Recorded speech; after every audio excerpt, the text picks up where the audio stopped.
자, 구약성경 445페이지 사무엘상서 21장 10절로 15절까지의 말씀입니다. 구약성경 445페이지 사무엘상서 21장 10절에서 15절까지의 말씀.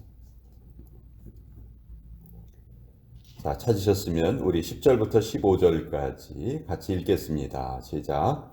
그날에 다윗이 사울을 두려워하여 일어나 도망하여 가드왕 아기스에게로 가니 아기스의 신하들이 아기스에게 말하되 이는 그 땅의 왕 다윗이 아니니까. 무리가 춤추며 이 사람의 일을 노래하여 이르되 사울이 죽인 자는 천천히요 다윗은 만만이로다 하지 아니하였나이까 한지라. 다윗이 이 말을 그의 마음에 두고 가드왕 아기스를 심히 두려워하여 그들 앞에서 그의 행동을 변하여 미친 채 하고 대문짝에 그적거리며 침을 수염에 흘리매 아기스가 그의 신하에게 이르되 너희도 보거니와 이 사람이 미치광이로다. 어찌하여 그를 내게로 데려왔느냐. 내게 미치광이가 부족하여서 너희가 이 자를 데려다가 내 앞에서 미친 짓을 하게 하느냐. 이 자가 어찌 내 집에 들어오겠느냐 하니라. 하나님의 말씀입니다. 아멘. 자, 사무엘상서 21장은 이제 다윗의 고생이 시작되는 그런 내용이 적혀 있습니다. 이제 사울의 아들 요나단이 다윗과 약속을 하죠. 우리 아버지가 너를 죽이려는 마음이 있는지 없는지 내가 정확하게 알아가지고 너에게 알려주겠다. 그래서 요나단은 자기 아버지 사울이 다윗을 죽이려 한다는 것을 알게 되고요. 그것을 다윗에게 알려줍니다. 그래서 이제 다윗과 요나단이 서로 기도하고 눈물을 흘리면서 이제 작별을 하는 장면이 이제 사무엘상서 20장 뒷부분에 나와 있고, 이제 21장부터는 다윗이 본격적으로 사울을 피해서 도망을 다니면서 이제 고생하는 스토리가 이제 기록이 됩니다. 다윗의 도피 생활은 셋으로 나눌 수 있는데요. 첫 번째는 무조건 도망 다니는, 맨 초기에 제일 처음에 무조건 사울 왕을 피해서 도망 다니던 시기가 있었고요. 그것이 이제 사무엘상서 21장에 기록이 되어 있습니다. 그리고 그 다음에는 이제 사울이 계속 다윗을 쫓아다니는데 다윗이 사울을 죽일 수 있는 기회를 2번 맞이하게 됩니다. 그런데 그때 다윗이 사울을 죽이지 않고 계속 도망을 다니는데, 이 시기에는 다윗을 추종하는 사람들이 이제 다윗과 함께 하게 됩니다. 그리고 세 번째는 어쩔 수 없이 이제 맨 마지막 기간인데 어쩔 수 없이 다윗이 이스라엘을 떠나서 블레셋에 가서 거주해야 되는 그런 시기, 이렇게 세 기간으로 나눌 수가 있는데 오늘 우리가 읽은 부분은 첫 번째 기간이에요.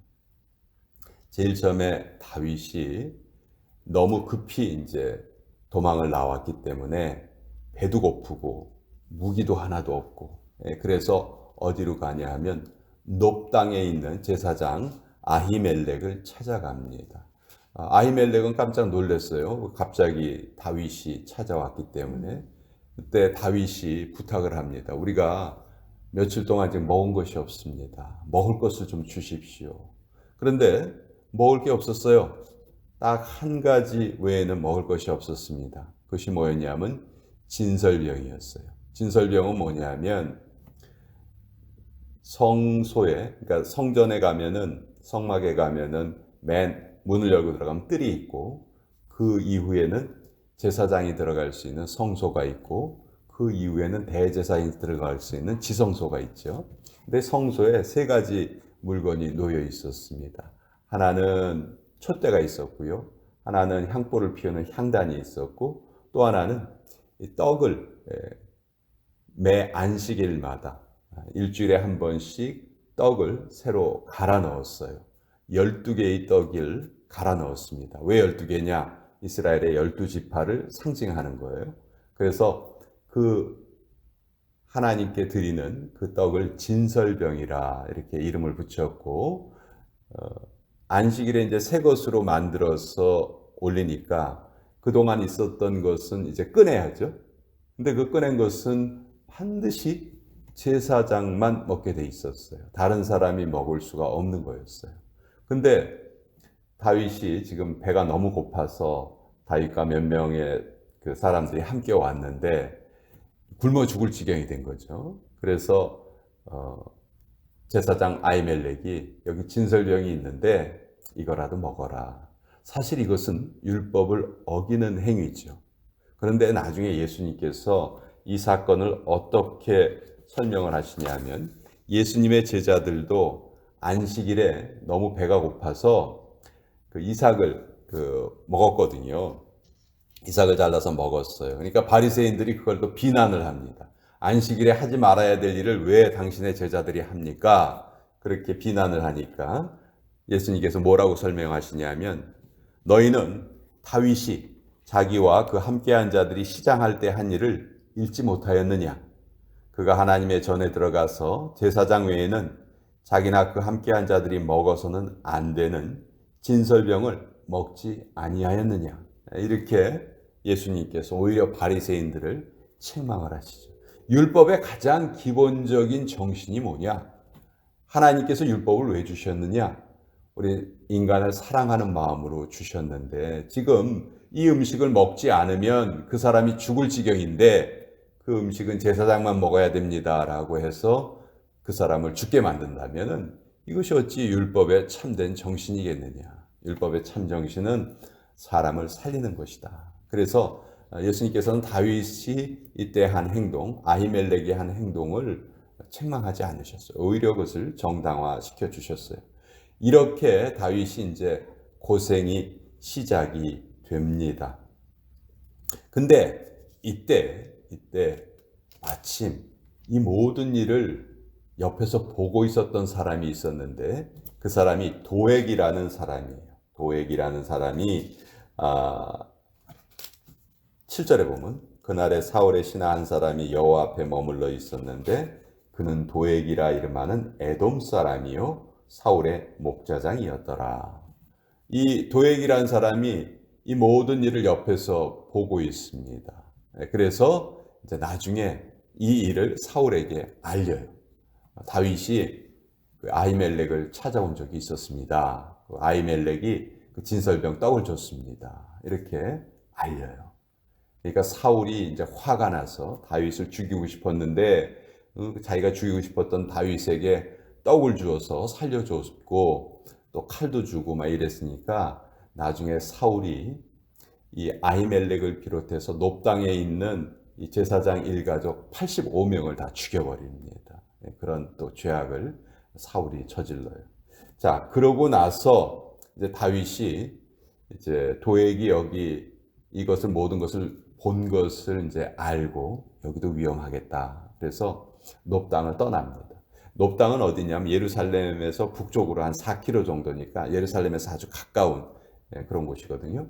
거기에 머물고 있으면은 안 되겠다 해서 거기서 이제 몸을 피해요. 어디로 피하냐 하면 이제 오늘 우리가 읽은 부분에 이제 가드로 갑니다.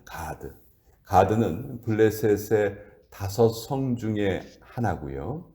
가드 사람 골리앗 아실 거예요. 골리앗의 고향이 가드예요. 근데 여러분 생각해 보세요. 그 골리앗이 누구 때문에 죽었습니까? 다윗이 골리앗을 물리쳤잖아요. 근데 다윗은 이제 가드 사람들이 이제 시간도 오래 지나고 그랬기 때문에 이제 나에 대해서는 아마 다 잊었을 것이다. 그렇게 생각을 하고 이제 가드 땅으로 간 것 같아요. 근데 가드 사람들은 다윗을 보자마자 다윗이 누군지를 알아챕니다.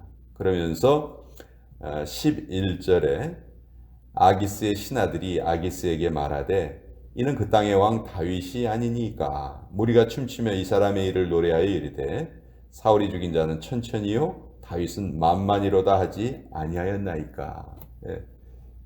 바로 이 사람이 그 다윗입니다. 우리의 영웅이었던 골리앗을 물맷돌 하나로 쳐 죽였던 다윗입니다. 그러니까 다윗이 자기의 몸을 지금 피하기 위해서 갔다가 오히려 꼼짝없이 죽게 생긴 거예요. 그래서 이때 오늘 우리가 읽은 부분에 보면 이제 다윗의 흑역사가 나타납니다. 다윗이 이 위기를 어떻게 피하는가? 13절에 그들 앞에서 그의 행동을 변하여 미친 채 하고 대문짝에 그적거리며 침을 수염에 흘렸다. 아기스 앞에서 갑자기 다윗이 미친 척하는 그런 행동을 합니다. 그리고 수염에 침을 흘렸다고 했지요. 중동 사람들에게 수염은요 상당히 중요합니다. 특별히 이 수염이 명예의 상징이었고 존경의 상징이었어요. 그래서 그 수염에 침을 흘린다. 이것은 자기의 명예를 스스로 욕되게 하는 일이거든요. 미친 사람들만 하는 그런 행동이었어요. 그래서 아기스가 다윗이 이런 행동을 하는 걸 보고 속습니다. 속아서 야, 우리나라 땅에도 미친놈들 널려 있는데 그 미친 자들이 부족해서 다윗까지 내가 거둬들여야 되느냐? 그러면서 이제 다윗을 자기 앞에서 쫓아내죠. 저는 이것이 바로 하나님의 은혜라고 생각을 해요. 이때 아기스가요, 얼마든지 다윗을 죽일 수 있는 절호의 찬스입니다. 그렇죠? 이때 뭐 다윗이 옆에 다른 사람이 많은 것도 아니고 제 발로 자기를 찾아왔는데 여봐라! 다윗을 잡아라!